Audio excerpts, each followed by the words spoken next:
O mundo está em caos. Qual é a novidade? Pega os últimos 100 anos. A Revolução Industrial foi fenomenal, mas também teve muito sangue, muito suor, teve muitas rupturas. Quantas vezes nações se levantaram, quantos homens se levantaram e foram depostos, removidos. Quantas coisas aconteceram nesses últimos 100 anos. Não tem nada de novo no caos. Então eu que decido qual é a dinâmica que vai governar o meu dia. Se eu olhar para a terra, eu vou achar que está tudo mal. Se eu olhar para os céus, eu vou me lembrar que Deus continua sendo bom. A sua misericórdia se renova todos os dias sobre a minha vida, irmão.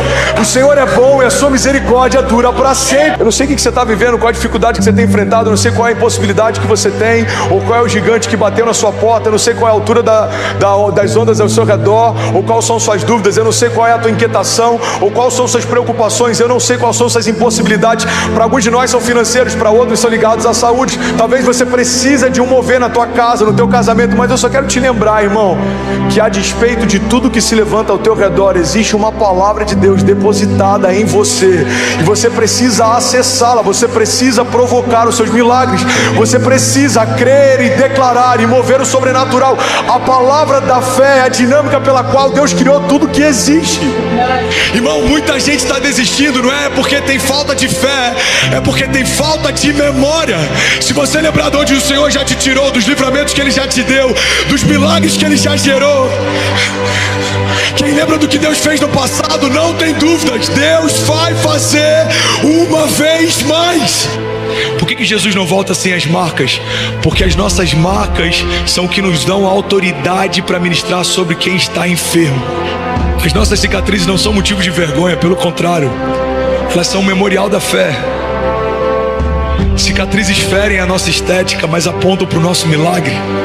Essa geração tem muitos registros, mas ainda carrega poucas marcas. A gente aprendeu a registrar através de posts e stories, mas os registros depois de 24 horas passam. As marcas geradas no tempo da batalha é o que vai sustentar você quando novos gigantes tentarem te parar. Para você sentir medo caminhando com Deus, você vai precisar esquecer de quem Ele é. É impossível caminhar com Deus sabendo quem Deus é e ainda assim sentir medo. A gente realmente expressa o que a gente acredita sobre Deus quando a aprovação vem. O que realmente acreditamos sobre Deus fica evidente na aprovação. Jesus é amor, mas a gente só expressa esse amor quando a gente experimenta uma traição, por exemplo, com alguém que a gente ama. Irmão, as provações são uma oportunidade de Deus gerar em nós algo que vai além da nossa mensagem. A gente se torna a mensagem no momento da provação. Não tenha medo das tempestades, mas também não se acostume com elas. As tempestades são um processo de Deus para te ensinar a andar sobre as águas. As experiências que Deus está gerando em você são para te dar propriedade para aquilo que você ainda vai viver. Você recebe isso? Quantas pessoas precisaram perder tudo para ressignificar o que realmente importa? As emoções te fazem reféns daquilo que você sente. Um dia você está de bom humor, parece que o mundo é colorido. Um dia você está de mau humor, parece que tudo perdeu a cor. A fé é um convite para governarmos as nossas emoções. Eu sou feliz independente do que eu tenho, eu sou feliz independente do que eu sinto, porque eu escolhi caminhar com aquele que pode todas as coisas. O medo, a crise, a angústia, as pestes, a fome, isso sempre existiu. O que a gente precisa entender é que caminhar por fé não significa se alienar do que está acontecendo ou criar uma realidade paralela. Caminhar por fé significa andar por uma realidade superior. A fé é tratar as coisas que não são como se já fossem. É trazer à existência aquilo que ainda não existe. A paz que existe dentro de mim começa a transformar um ambiente de paz ao meu redor. A fé que existe dentro de mim começa a gerar frutos da fé ao meu redor. As promessas que eu carrego começam a estabelecer realidades ao meu redor. Eu preciso colocar para fora aquilo que Deus já colocou dentro de mim. Você precisa gastar tempo trazendo à existência aquilo que ainda não existe. Abra a sua boca, libera a palavra. Tem milagres que a gente ainda não viveu por conta de declarações que a gente ainda não fez. Todo final de ano eu declaro sobre o ano seguinte: 2022 já é o melhor ano da minha vida, 2023 já é o melhor ano da minha vida. Por quê, irmão? Porque cada novo ano, cada nova estação é como uma terra que está só aguardando uma palavra de comando. Cara, isso é tão poderoso. A palavra da fé criou tudo que existe.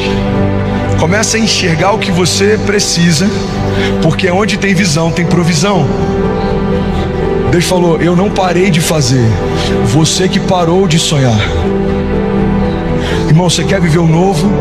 Você precisa sonhar com o novo. Você precisa aprender a enxergar o novo. Você precisa desejar mais do que todas as coisas o novo. Tem muita gente gastando tempo olhando para aquilo que não quer viver. Você precisa gastar tempo olhando para aquilo que você quer viver. Para de olhar para onde você saiu e começa a olhar para onde Deus quer levar você. Deus está fazendo coisas novas. Tem gente que está falando mais o Covid, mas durante a pandemia, mais o plano Collor, irmão.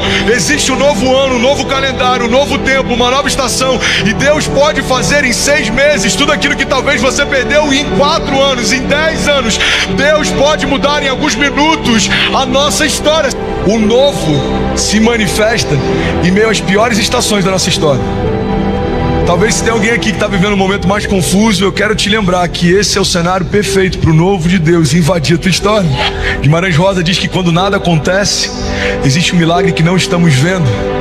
Guarda isso, não coloca um ponto final onde o autor da vida continua escrevendo. Talvez se há 4 anos atrás eu olhasse para o meu momento, eu ia falar: cara, foi uma história linda com Deus, mas vai terminar aqui. Deus está falando: não, filho, você nem entendeu. Eu nem comecei a fazer. Tem muita gente fazendo das crises o seu devocional. Mas quando Deus é a primeira parte, todo o restante é abençoado. Quando Deus é o princípio do seu dia, todo o seu dia se torna diferente. Irmão, tem muita gente que começa o dia lendo jornais. Sabe o que é um jornal? O jornal nada mais é do que um conjunto de notícias sobre algo que aconteceu. Mas a palavra nada mais é do que um conjunto de promessas sobre algo que vai acontecer. Então gasta menos tempo ouvindo o que já aconteceu e gasta mais tempo declarando aquilo que vai acontecer. Você está comigo? Você quer viver o novo, irmão? Você precisa declarar o novo. Estações de crise são tempos de aceleração.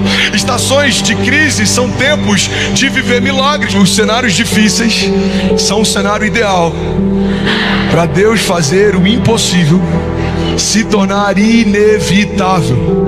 Então tudo que a gente precisa fazer é colocar para fora aquilo que Deus já depositou dentro. A gente tem facilidade de declarar coisas ruins a respeito de quem está perto, mas é difícil às vezes a gente conseguir enxergar coisas que Deus já disse a respeito de quem está perto. É por isso, irmão, que não precisa fazer sentido para ninguém se já faz sentido para quem te prometeu. Qual que é o preço do novo? O preço do novo é tudo. O preço do novo é você deixar o velho para trás, é você deixar sua vontade para trás. O preço do novo é você colocar um pé mesmo sem ter um caminho, crendo que Deus vai construir um caminho sobre as águas. É você dormir com leões, sabendo que Deus vai fechar a boca deles, e mesmo que eles estejam lá, não vão poder te ferir. Confiar no novo é entender que as estações difíceis não significa que Deus me abandonou. Os leões estão lá, mas não podem me ferir. As espadas são levantadas, mas não podem me tocar. A fornalha foi aquecida várias vezes mais, mas não pode me queimar. O Deus que permite também é o Deus que protege. Jesus foi crucificado e no dia seguinte houve silêncio. Mas no domingo, as pessoas que foram lá tentar ungir o corpo dele com óleos e especiarias encontraram um lugar vazio. Enquanto procuravam o mestre lá, a Bíblia diz que anjos perguntaram então para aquelas mulheres: por que procuram entre os mortos aquele que vive? Você tem noção? Na noite anterior, choro. O novo de Deus, ele surge em meio às nossas tempestades. O novo de Deus surge em meio aos nossos períodos mais difíceis. Mesmo quando nada faz sentido, mesmo que tudo se levante, mesmo que algumas coisas pareçam não se encaixar, eu declaro o novo de Deus tomando forma diante dos seus olhos. Se não é como Jesus te disse que seria, ainda não é o final da sua história. Os processos forjam o nosso caráter. Os processos separam meninos de homens. Tempos difíceis geram homens fortes. Homens fortes criam tempos fáceis. Tempos fáceis geram homens fracos. Homens fracos geram tempos difíceis. É esse momento, eu gosto muito de usar esse termo, é esse momento que separa meninos de homens. É nesse momento que alguns ficam esperneando, perguntando por que comigo, e outros se posicionam perguntando o que eu preciso entender nesse tempo. Talvez você está perguntando: Deus, por que eu passei por tanta coisa? Porque eu quero quebrar um ciclo na tua história. Porque eu quero que o teu filho olhe para você e veja ousadia em você, veja autoridade em você. Você pega a história de José e a gente quer viver o governo de José, mas nem todo mundo está disposto a viver o cativeiro de José. José foi humilhado, ele foi esquecido, ele foi rejeitado, até que um dia se cumpriu uma palavra profética que Deus havia liberado anos antes. Irmão, tem muita gente querendo viver os sonhos de José, mas está desistindo no primeiro momento em que alguém diz para você: não vai acontecer. Irmão, os irmãos de José disseram para ele: não vai acontecer. Os anos de cativeiro disseram para ele: não vai acontecer. Os anos de esquecimento disseram para ele: não vai acontecer.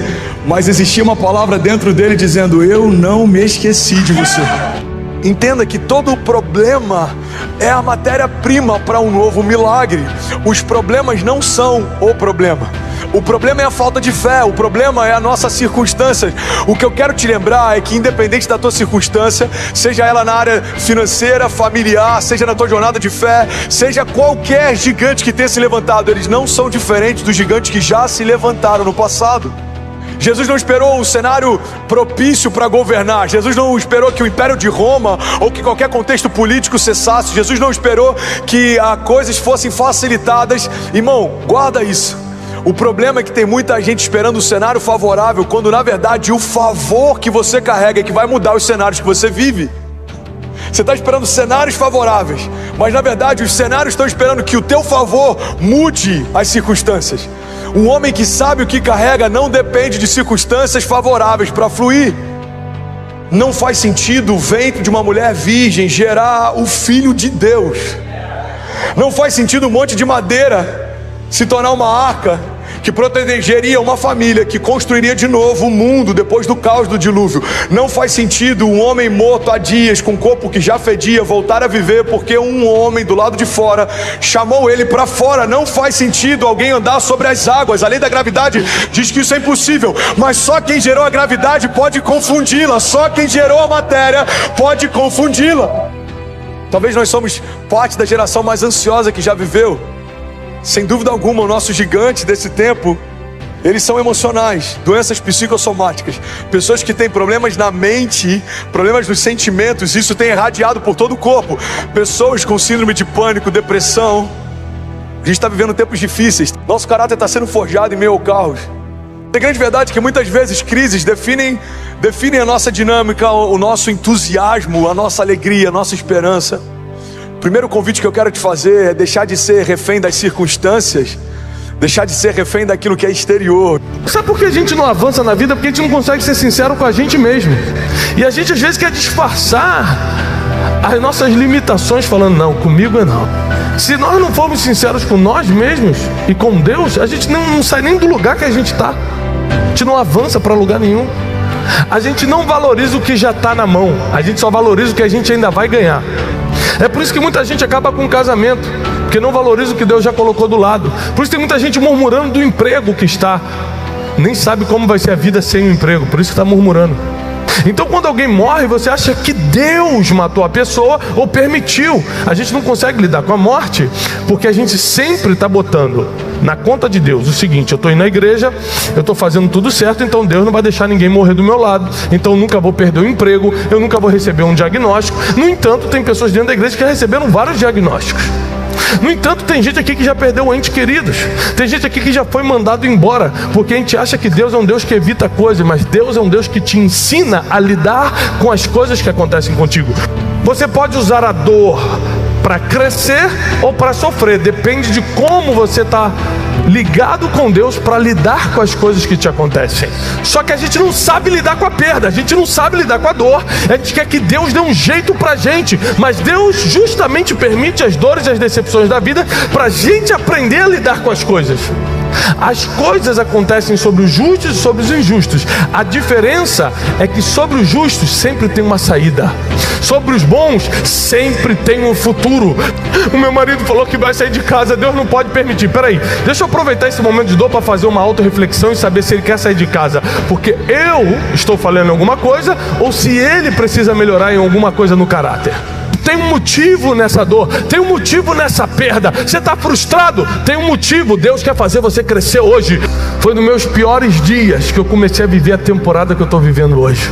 Quebrado num quarto, desesperançado, devendo financeiramente, estraçalhado emocionalmente, sem fé no mundo espiritual, já não acreditava mais em nada. No meio dos meus piores dias, no meio da minha pior tempestade, uma palavra fez com que eu começasse a viver a minha melhor temporada, os meus melhores momentos. Você não sabe, mas o que parece ser o fim do túnel, na verdade pode ser o início de um novo ciclo, de uma nova fase. É o fim da antiga fase, concordo. É o início de algo novo. Você vai ser valorizado quando sair dessa dor. A dor vem para te ensinar. Ela só volta se você não aprender. Tem gente que não aprende, que quer continuar se fazendo de vítima, quer continuar se fazendo de injustiçado. Com a dor nós aprendemos e amadurecemos para nunca mais voltar para lá. Mas tem uma segunda coisa. Depois que você aprende como lidar com a dor, você fica apaixonado em ensinar as pessoas a não voltarem para lá também. Porque chegou o tempo de nós crescermos pós-dor, pós-sofrimento, pós-frustração. Fazer todas as coisas certas certamente nos levará a abstermos de grande parte dos nossos problemas, mas não de todos. Por mais esperto e hábil que você seja, por mais assertivo que você seja para realizar algumas tarefas em algumas áreas, ainda assim você terá problema.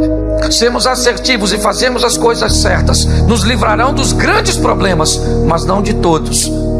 Em todas as áreas da nossa vida, os problemas sempre estarão presentes. Enquanto tiverdes no mundo, vocês tereis aflições. Tem de bom ânimo para prosseguir até o final. Mas é assim que as coisas funcionam. Quando nós olhamos hoje para a mente das pessoas, o problema exatamente está ali. Uma mente ruim, uma mente em trevas, porque a grande caminhada, né, e o grande segredo da vivência é o seguinte: é entender o que controla nossas ações. Na verdade, é a nossa mente. O que vai levar o nosso corpo ou a nossa vida para uma vida de sucesso ou uma vida de fracasso são as nossas ações. A lei que foi deixada para nós é a lei da semeadura. Tudo que o homem semear, isso também ele ceifará. E luz para o meu caminho. E uma mente iluminada, ela faz o quê? Ela envia boas ações, boas escolhas para a minha vida. Uma mente boa, saudável, ela vai conduzir a nossa vida a uma vida boa. Uma mente ruim e contaminada vai conduzir a nossa vida a um estilo de vida ruim. Se os nossos olhos ou a nossa maneira de enxergar as coisas forem boas, de visualizar as coisas forem boas, inevitavelmente ela conduzirá a nossa vida a uma vida de sucesso, a uma vida de satisfação. Não uma vida sem luta, não.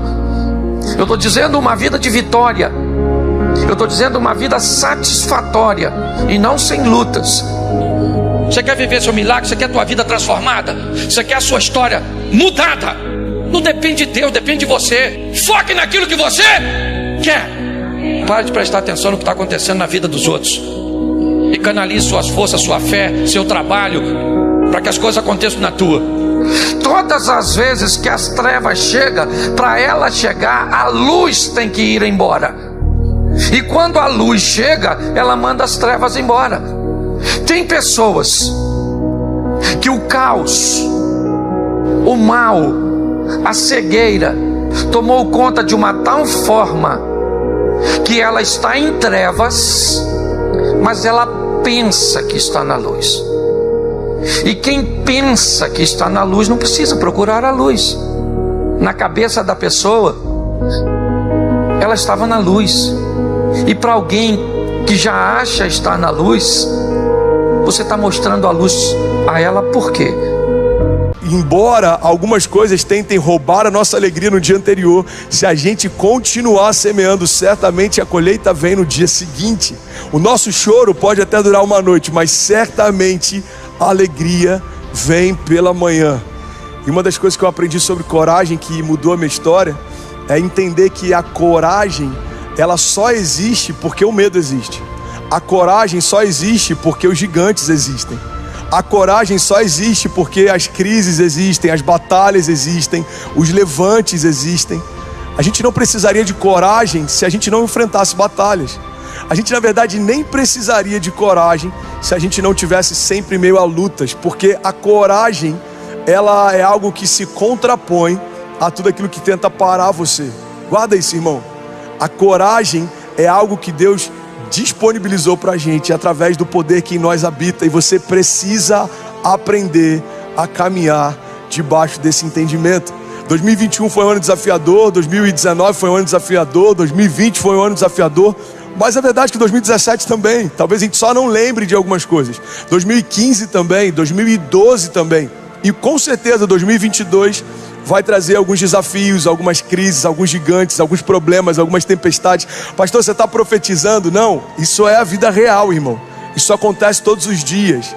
A grande verdade é que, assim como as crises, elas não vão deixar de existir, a coragem, ela não vai se esvair de você. Você não pode entrar num ano novo, numa nova estação, em novos desafios, sem você ter as armas certas para lutar as lutas certas. Então a palavra que eu tenho para você hoje é para encorajar você. Eu quero ativar você. Eu quero quase que chacoalhar você. Então guarda isso, irmão. Coragem não é para quem não está enfrentando, não é para quem está em momentos de paz. Não, a coragem é justamente para você usar em momentos de guerra.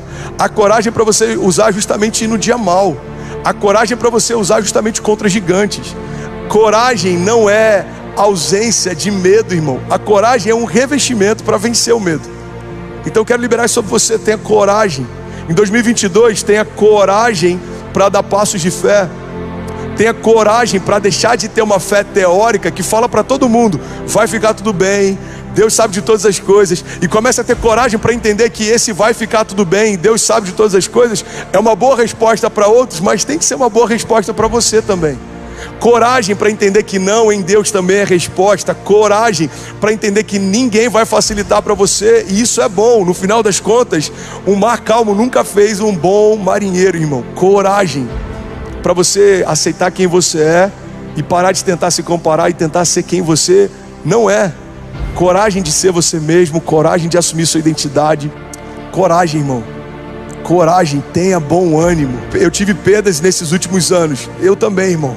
Tem de bom ânimo. Eu tive momentos em que eu pensei em desistir. Todo mundo, irmão, tem momentos difíceis. Mas quando esse momento difícil bater a porta, tem de bom ânimo. Todas as vezes que vier luto sobre a tua casa, existe renovo de Deus sobre ela. Todas as vezes que vier dúvida sobre a tua casa, existem palavras de fé sobre ela. Todas as vezes que vier algum tipo de escassez sobre a tua casa, existe da parte de Deus provisão sobre ela. No lugar de enfermidade, escura. No lugar de falta, superabundância. No lugar de medo, coragem. É isso que eu quero liberar sobre você, irmão. Em 2022, você tem duas escolhas. Você pode caminhar como alguém que não sabe o que carrega, que não sabe quem é, que não sabe para onde vai.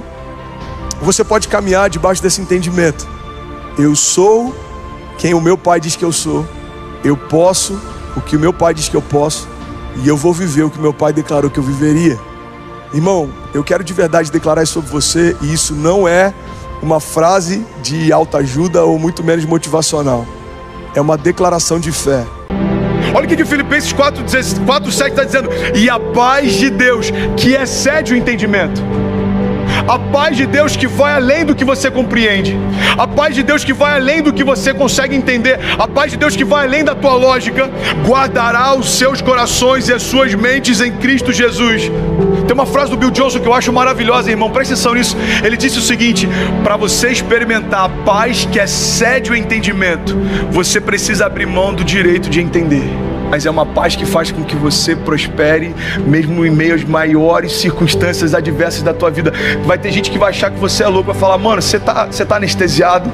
É você dar um passo sem saber como vai ser, é você seguir uma direção sem saber como vai ser, é você confiar sem ele responder todas as suas perguntas. Se você quer se mover, se você quer romper, você vai precisar aprender a se mover sem ter todas as suas perguntas respondidas.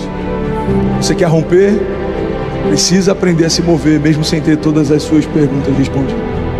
Você não vai ter todas as respostas, e isso significa confiar. Da mesma forma que se mover só quando eu concordo é conveniência, me mover só quando eu tenho as respostas, isso não é confiança. Sabe qual que é o princípio da confiança? É você acreditar em algo que o outro estabeleceu. Você precisa ter estabelecido uma relação de confiança. Como que acontece uma relação de confiança? É quando você acredita que o outro te deu uma garantia que é suficiente para você não ter mais resposta. Você só confia que ele sabe o que ele precisava saber para fazer o que ele fez. Agora, quando é o próprio Deus que te convida para viver algo, irmão, a garantia é Ele. Tem uma passagem na Bíblia que Deus diz: por não ter a quem maior a jurar, eu juro por mim mesmo. Deus está dizendo: eu sou a sua garantia. Se eu disse que vou fazer, eu vou fazer. Se eu disse que vou abrir, eu vou abrir. Se eu disse que vai acontecer, vai acontecer. Deus, qual é a minha garantia? Eu sou a sua garantia. Você sabe o que significa promessa? Promessa, um dos significados de promessa é garantia. Então uma promessa feita por Deus é uma garantia dada por Deus. Irmão, vamos ser sinceros, olha para mim. Se a gente não puder confiar numa garantia que o próprio Deus deu, a gente vai confiar em quem? Irmão, não dá pra gente confiar em algo que é perecível, passageiro, inconstante, variável, volúvel. Mas a verdade é que tem muita gente colocando a sua confiança naquilo que é momentâneo e não consegue colocar a sua confiança naquilo que é eterno. Deixa eu te dar uma chave: não confie plenamente naquilo que não é plenamente confiável. Homens não são plenamente confiáveis. A economia não é plenamente confiável. Quantas pessoas botaram tudo que tinham, por exemplo, no Bitcoin, e ele derreteu? É um problema do Bitcoin? Não, daqui a pouco ele vai explodir. Tem gente que ganha na baixa, tem gente que ganha na alta. O mercado financeiro, e está tudo bem você querer se mover no mercado financeiro. O problema é quando toda a tua confiança é depositada em algo que não é plenamente confiável. A Bíblia diz que maldito é um homem que confia em outro homem e faz dele a força do seu braço. A Bíblia não está dizendo que a gente não pode confiar em homens. A Bíblia está dizendo que você não pode confiar a ponto de fazer dele a sua força. Diga: eu preciso me mover sem concordar.